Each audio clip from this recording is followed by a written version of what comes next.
सुखे घालू हुंबरी वैकुंठितो ऐसे नाही कवळ काही काल्याचे तुका म्हणे वाळवंट बरवे नीट उत्तम वैकुंठितो ऐसे नाही कवळ काही काल्याचे विठ्ठल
उपजवया पुढती येऊ काला खाऊ दही भात वैकुंठितो ऐसे नाही कवळ काही काल्याचे भीमा तीरनिवासाय पंढरी पूरवासिने पांडुरंग प्रकाशाय विठ्ठलाय नमो नमः वंशी विभूषितकरा नवनीरदाभात पीतांबरा दरुण बिंब फलाधरोष्टात पूर्णेन्दु सुंदर मुखात अरविंद नेत्रात कृष्णात परम किमपि तत्वमहं न जाने कि कृष्णस्त्वदीय पद पंकज पंजरान्ते अद्यैव मे विशतु मानसराज हंसः प्राण प्रयाण समये कफवात पित्तैः कंठावरोधन विधौ स्मरणं कुतस्ते नॉर्मली कोद्या अस्ति स्वस्तर्णिकराग विगलत कल्प प्रसोना प्लुतम वस्तु प्रस्तुत वेणुनाद लहरी निर्वाण निर्व्याकुलम स्त्रस्त निबद्धनी विविलसद गोपी शस्त्रावृतम हस्तन्यस्तन तापवर्गमखिलो दारम किशोराकृति माझी वाणी तुझे करणी माझी वाणी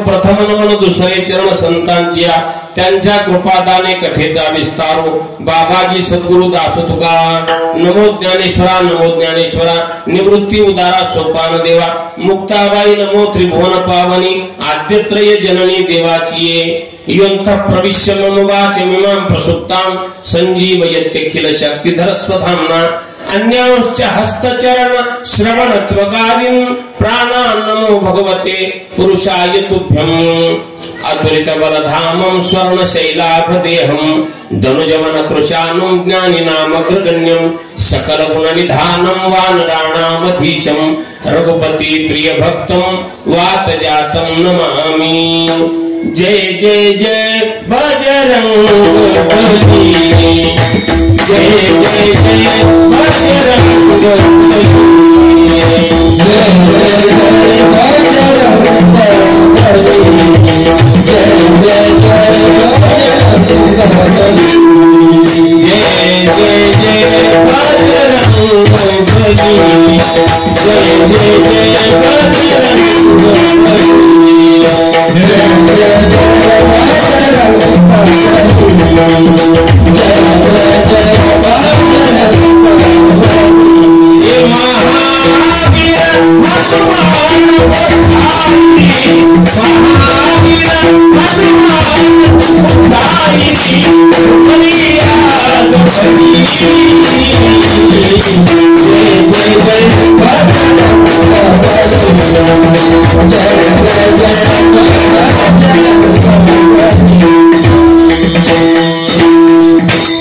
रत्नसानुशरासनम रजताद्रिशृंग निकेतनम सिंजिनी कृतपल्लगेश्वरम अच्युतानलसायकम क्षिप्रतथ पुरत्रयम त्रिदशालयैरभिवन्दितम चंद्रशेखरमाश्रये मम किं करिष्यति वै यमः।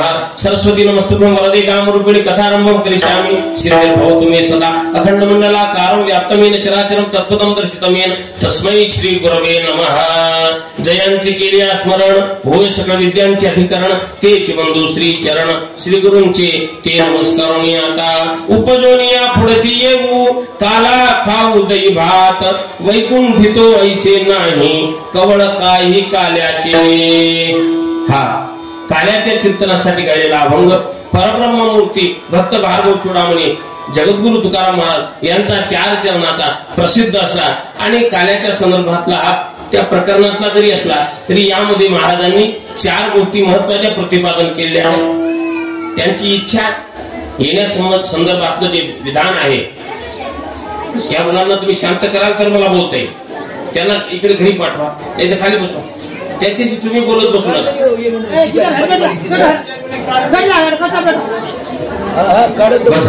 बसा आणि तुम्ही ऐका बाबा बस धन्यवाद।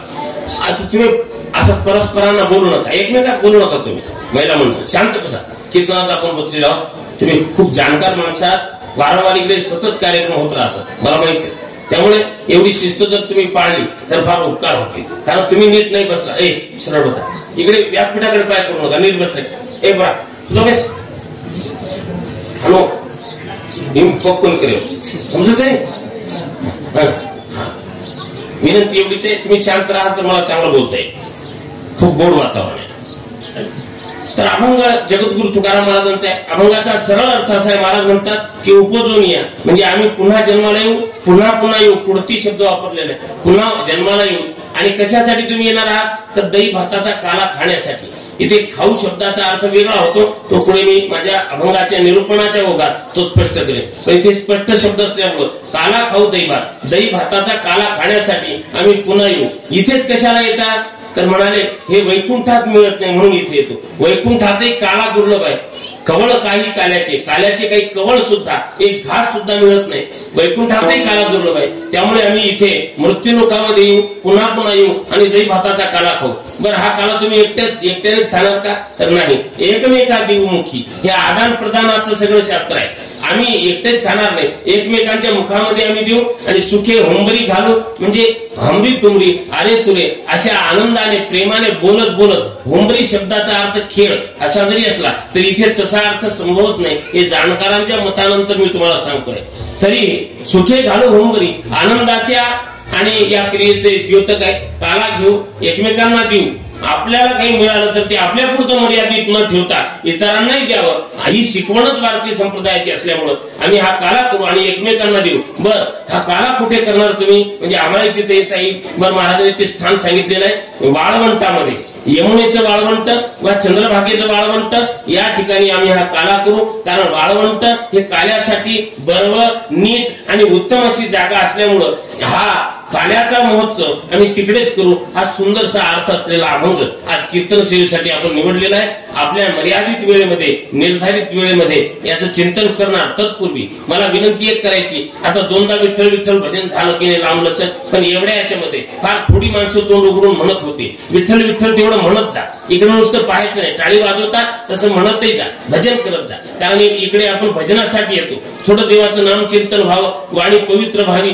वेळेचा सदुपयोग व्हावा यासाठी आहे सगळं भजन तर करत जा ना विठ्ठल विठ्ठल म्हणायला काय हरकत आहे काय अडचण आहे काही विठ्ठल तोंडाला चालतो काही त्रास देतो काही नाही. भजनाचा काय कंटाळा, भजनाचा काय आळस. देवाने मुख चांगलं दिलं, जीभ चांगली दिली तर विठ्ठल विठ्ठल म्हटलं पाहिजे. हात चांगले असतील तर टाळी वाजवलीच पाहिजे आणि मन स्थिर असेल तर मन लावून कीर्तन ऐकलं पाहिजे. एवढ्या 3 गोष्टी करा, हे खूप झालं आपल्यासाठी. विठाला विठाला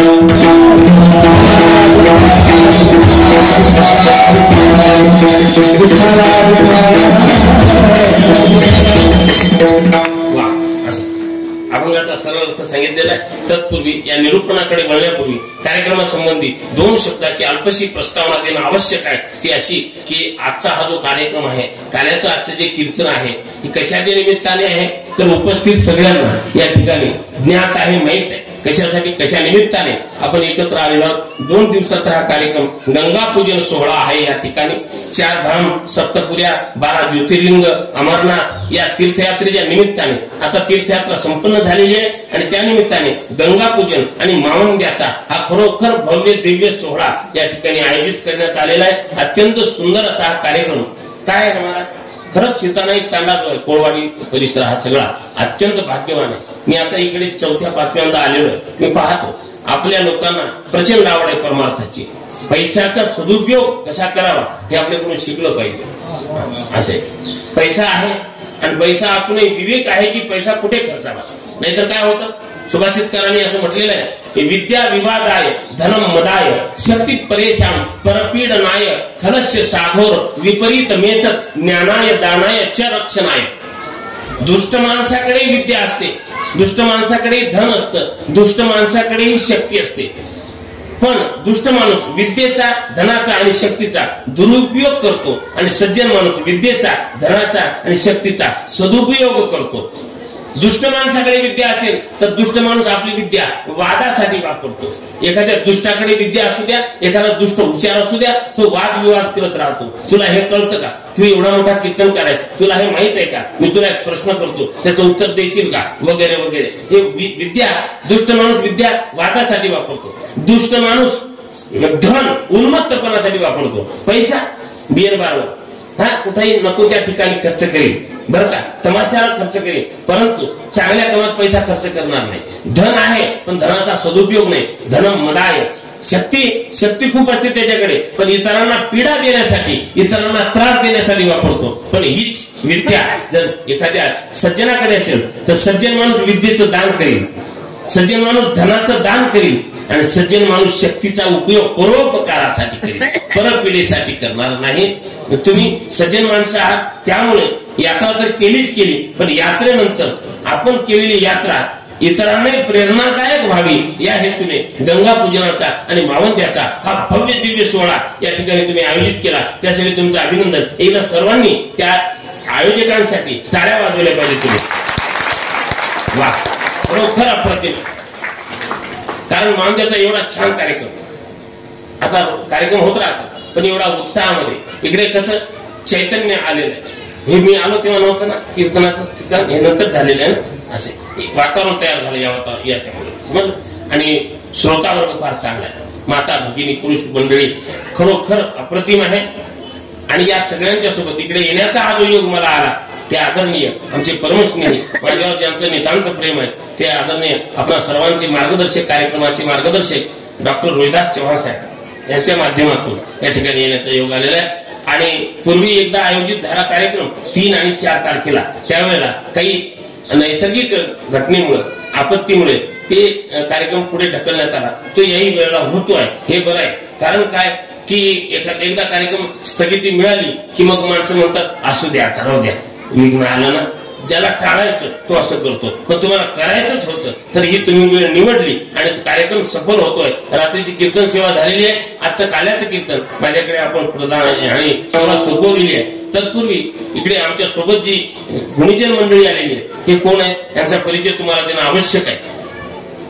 मृदंग वादनासाठी बसलेले महाराष्ट्रातील प्रसिद्ध वादक आदरणीय गणेशजी महाराज भुतेकर महाराजांसाठी टाळ्या वाजवल्या पाहिजे.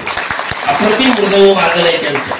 ते विद्यार्थी सुद्धा घडवतात, फार सुंदर पखावर शिक्षण देतात. तिकडे खूप विद्यार्थी आहेत त्यांच्याकडे संभाजीनगरामध्ये. त्यासोबतच आदरणीय गणेशजी महाराज परिहार महाराज, अत्यंत गोड गाणं, खूप गोड गाणं, गाणं जितकं गोड आहे समज तेवढीच आहे परमार्थाची. पाठांतर आहे, चिंतन आहे, शांत आणि मृदू स्वभाव आहे, खूप गोड बरं का. आणि त्यांच्या शेजारी उभे असलेले एक विशिष्ट उंची लाभलेले आणि गाण्यातही उंची आहे, शरीराची उंची आहे आणि सगळ्या दृष्टीने माणूस उंच आहे, उंचा. ते आहेत सुनील महाराज आधाने.